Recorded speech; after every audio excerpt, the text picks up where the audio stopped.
kami doon sa tapat ng tindahan natin. Wala siyang kapalit guys, kawawa naman. Kaya nakakatuwa naman tingnan siya kasi nga habang nagtitinda siya, kumakain din siya.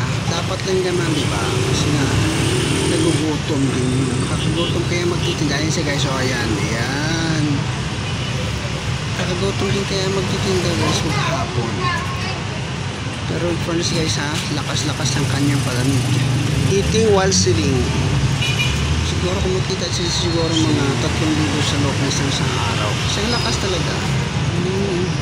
Ayan, yan siya. Oh, ayan, yan, yan. Hey guys, share ko na lang sa inyo guys. Thanks for watching. Bye-bye.